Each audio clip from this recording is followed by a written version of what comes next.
Praise the Lord. దేవుని నామానికి స్తోత్రాలు.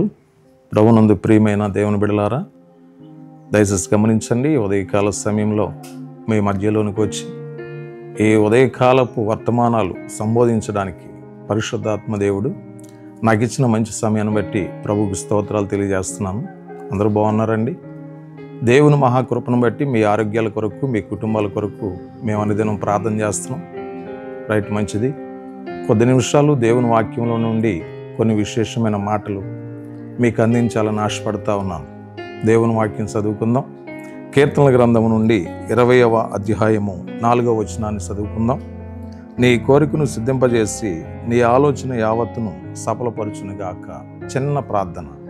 మహాపరిశుద్ధుడైన తండ్రి, చదవబడిన వాక్యం మీద మీకు అనుదృష్టించి నాలో మీరుండి మా బిడ్డలందరితో మాట్లాడమని యేసు పరిశుద్ధ నామములో ప్రార్థన చేసి వేడుకుంటున్నాం తండ్రి. ఆమేన్. Praise the Lord. దేవుని బిడ్డలారా, మీ అందరికీ మరొకసారి ప్రభుపేట వందనాలు తెలియజేస్తున్నాను. ఈరోజు దేవుని వాక్యాన్ని వినడానికి సిద్ధంగా ఉన్నటువంటి మీతో పరిశుద్ధాత్మ దేవుడు మాట్లాడాలని ఆశపడతా ఉన్నాడు. ఈరోజు నీకు మంచి వాగ్దానాన్ని దేవుడు ఇస్తున్నాడు. నీ కోరికను సిద్ధింపజేసి నీ ఆలోచన యావత్తు సఫలపరుస్తానని దేవుడు వాగ్దానం ఇస్తున్నాడు. దేవుని బిడ్డలారా, గమనించండి. మరి కుటుంబాల్లో ఎన్నో కోరికలు ఉంటాయి కదా, భార్యాభర్తల మధ్యలో ఎన్నో కోరికలు ఉంటాయి కదా, కుటుంబ జీవనోపాధి సంబంధమైన విషయాల్లో ఎన్నో కోరికలు ఉంటాయి కదా. మన జీవితాల్లో ప్రతి కోరిక తీర్చబడాలంటే, మనకి అవసరమైనటువంటి కోరికలు తీర్చబడాలంటే దేవుని సన్నిధిలో విజ్ఞాపనలు, యోచనలు చేయవలసినటువంటి అవసరం ఉంది. దయచేసి గమనించాలి. మానవ జీవితంలో కోరికలు, శరీర సంబంధమైనటువంటి కోరికలు ఉన్నాయి, ఆత్మీయ సంబంధమైనటువంటి కోరికలు ఉన్నాయి. శరీర సంబంధమైనటువంటి కోరికలు ఏంటి? శరీరాశ, నేత్రాశ, జీవోడంబం. దేవుని బిడ్డలారా, దయచేసి గమనించండి. శరీర సంబంధమైనటువంటి కోరికలను మనం అవలంబించకూడదు, కానీ ఆత్మీయ సంబంధమైనటువంటి కోరికలను మనము అవలంబించవలసిన వారమై ఉన్నాం. శరీర సంబంధమైనటువంటి కోరికలతో నశించిపోయే వాళ్ళు చాలామంది ఉన్నారండి.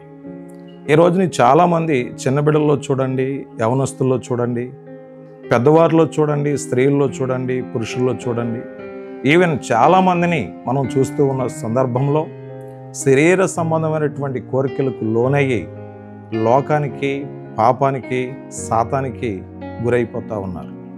దేవుని బిడ్డలారా, దయచేసి గమనించండి. శరీర సంబంధమైనటువంటి కోరికలను అదుపు చేయాలి అంటే వాక్యానుసారంగా జీవించాలి, ప్రార్థనాపూర్వకంగా ఉండాలి, దేవుని ఎడల నమ్మకం కలిగి మనం జీవించాలి. ఆత్మ సంబంధమైనటువంటి కోరికలేంటి? చాలా ఉన్నాయి. ప్రేమ, సంతోషము, దీర్ఘశాంతము, మంచితనము, ఇవన్నీ ఆత్మ సంబంధమైనవి.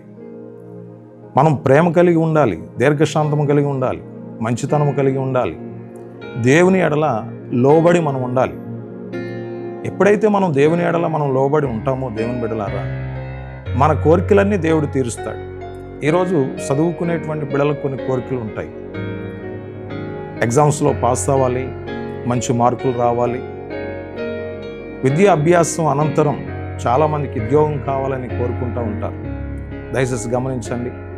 ఈరోజు చదువులో పాస్ అవ్వాలి అన్నా, చదివిన తర్వాత ఉద్యోగాలు రావాలన్నా, నీ కోరిక తీరాలి అంటే ఖచ్చితంగా దేవుని మందిరానికి రావాలి, దేవునికి లోబడాలి. తప్పనిసరిగా పరిశుద్ధాత్మ దేవుడు నీ కోరికను తీర్చి ముందుకు నడిపిస్తాడు. చాలామంది కుటుంబాల్లో చాలామంది తల్లిదండ్రులు ఆశపడుతూ ఉంటారు. కుమార్తెకి వివాహం చేయాలని, కుమారుడికి వివాహం చేయాలని, గృహం కట్టుకోవాలని, వ్యవసాయం బాగుండాలని, వ్యాపారం బాగుండాలని, పరిస్థితులన్నీ చక్కగా ఉండాలని చాలామంది కోరుకుంటూ ఉంటారు. ఈ కోరికలన్నీ తీరాలి అని అంటే ప్రభు సన్నిధిలో మనం ప్రార్థించవలసినటువంటి అవసరం చాలా ఉంది. దేవుని బిడ్డలారా, దయచేసి గమనించండి. దేవుడి శక్తిమంతుడు. ఆయన వాక్యం సెలవిస్తూ ఉంది కదా, నీ కోరికను సిద్ధింపజేసి నీ ఆలోచన యావత్తును సఫలపరుస్తానంటున్నాడు. ఈరోజు వాక్యం వింటున్న సహోదరి, నీ కోరిక ఏదైనా కానీ ప్రభు దగ్గరికి రా. తప్పనిసరిగా నీ కోరికను, నీ ఆలోచనను సఫలపరిచి పరిశుద్ధాత్మ దేవుడు నేను ముందుకు నడిపిస్తాడు. దేవుడి చిన్న మాటలను దీవించునుగాక. నీ కొరకు, మీ కొరకు ఒకసారి ప్రార్థిస్తాను. దయచేసి తలలు వంచండి, కన్నులు మూసుకోండి. మహాపరిశుద్ధుడు అయిన తండ్రి, విన్న వాక్యం ప్రతి హృదయంలో భద్రపరచబడులాగా సహాయం చేయండి. ప్రతి ఒక్కరిని దీవించండి, వాక్యానుసారంగా జీవించినట్లు సహాయం చేయండి. ఎవరైనా అనారోగ్యంలో బలహీనతలో ఉంటే దయచేసి ప్రతి ఒక్కరిని ముట్టి స్వస్థపరిచి బాగు చేసి నీ నామానికే మహిమ తెచ్చుకొనమని యేసు పరిశుద్ధ నామములో ప్రార్థన చేసి వేడుకొనుచున్నాం తండ్రి. ఆమేన్. God bless you. మీ అందరికీ వందనాలండి.